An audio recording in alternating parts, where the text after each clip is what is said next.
All right. Hello, everyone. My name is Daniel. And if you're on this YouTube channel, you might have seen some other videos. This video actually might be a little shorter than most because I have to be kind of quick. But this is for a hospitality class I have, and we're going to kind of do a audit of the Servicescape of a Red Robin. So, without further ado, let's get into it. Boom! Two big red doors. Um, let's get straight to it.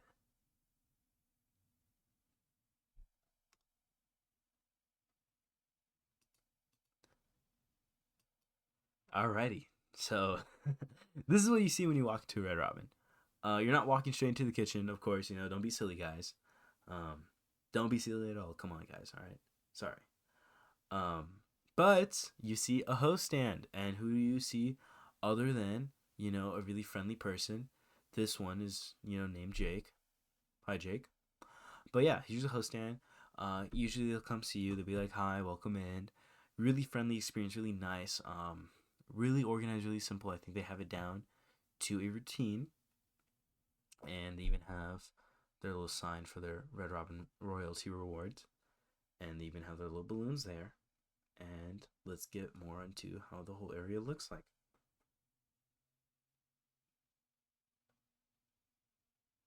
All right, hold on. Let's go back real quick. What does that sign say right there? It says to go pick up. So, if you are a Red Robin enjoyer and you're chilling in your house and you want a Red Robin burger, one of their very silly burgers like, the bonsai burger, you order it online or you get it delivered by like Uber Eats. And whenever you're either a worker for one of those companies or if you're just picking it up for yourself, you would want to go here to go pick up your order. You're not going to dine in, so there's no reason to talk to the host. You should go here, be like, hey, I have this order, and then one of these ladies will help you and give you your order to go. Now Jake is actually going there to help out, but he's such a great guy. Um, so yeah, but that's one way that they really have everything organized here, and I'll talk about more about that later. And let me invite Mr. Skeleton here to help me with the transition. Thank you, Mr. Skeleton. And we'll bow.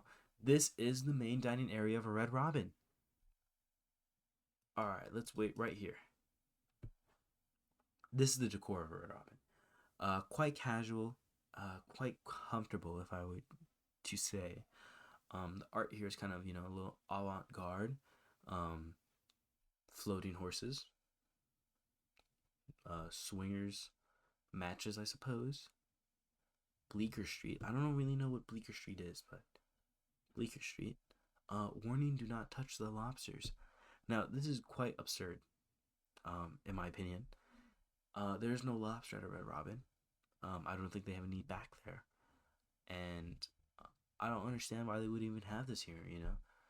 Don't touch what lobster? This is silly. This is ridiculous. But that is exactly why you go to Red Robin.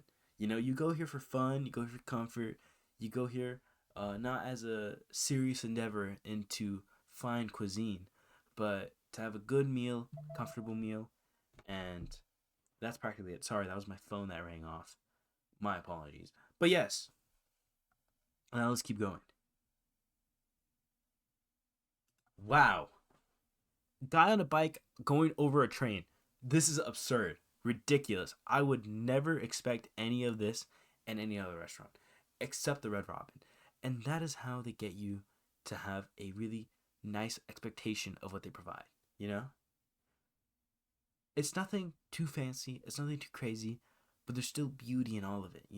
There's beauty in that motorcycle hopping over that oncoming train.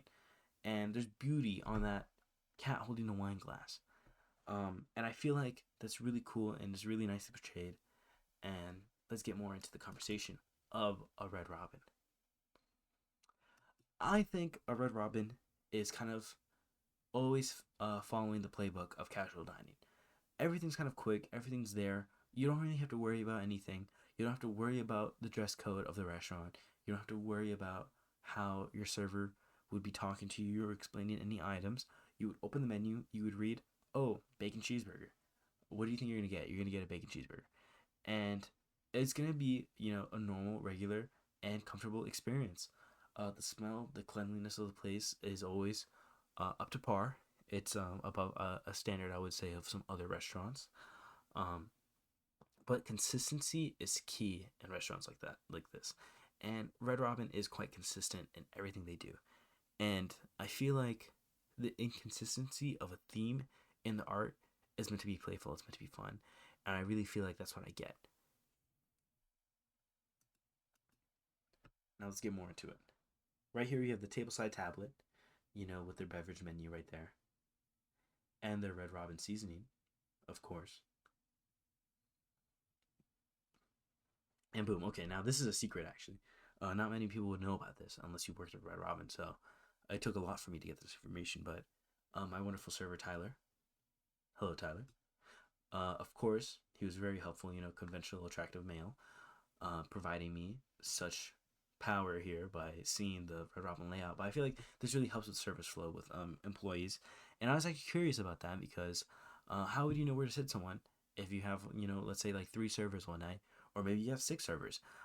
There has to be a constant rotation with those servers to kind of help manage the whole store as a whole and provide a good, consistent service that's quick and, good. So let's keep going. Bye bye, Tyler. Here's the bar.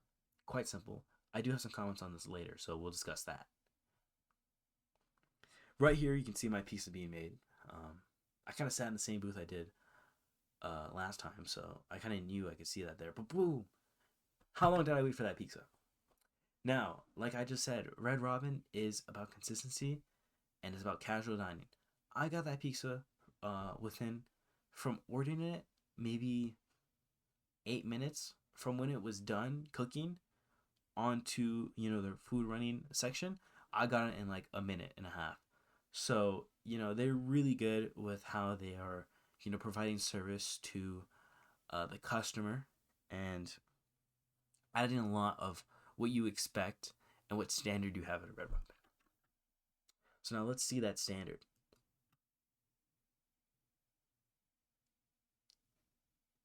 Well, boom. So here's one of the servers. Give me the food. Look at that. Boom. Pizza. Thank you, Angelique. Everyone's quite friendly and nice there. So, um, I think that a lot of the environment of Red Robin has been kind of cultivated to be the way it is. And a lot of it is designed in mind of the customer. When it comes to kind of the layout, kind of the ambiance, the conditions of the store, and everything, even the people in the environment. Those amazing servers are really fun and really helpful with what I was doing there. Everything's great, and I feel like that really shapes how you take the Red Robin. You should always leave room for fun there, and I think there is always fun to have at a Red Robin. Now, what would I improve if I could? I think I would make the bar more open. I think that could really help with kind of the ambiance of the whole restaurant and with the service flow. I feel like a lot of locations that have successful bars, they're quite open. You can see the fun that people are having in there, and you're like, oh wait, like hey, can I go there? I think they're really pushing the casual dining experience, so the bar is hidden away. But I feel like it's either you kind of decrease the amount of space you have in a bar, or you kind of open it out so there's more people seeing what the bar is doing. That's where they make the dirty drinks, the dirty sodas, and they make the milkshakes. And I feel like if it was seen by more customers, they'll kind of appreciate what they're receiving as a service, as a food, as a tangible product. But yeah, that is about it. I'm kind of over time, so I'm gonna say bye now. Thanks for watching, guys. Don't forget to hit that subscribe button, a like, comment, hit that bell for notifications, and have a great day. Bye.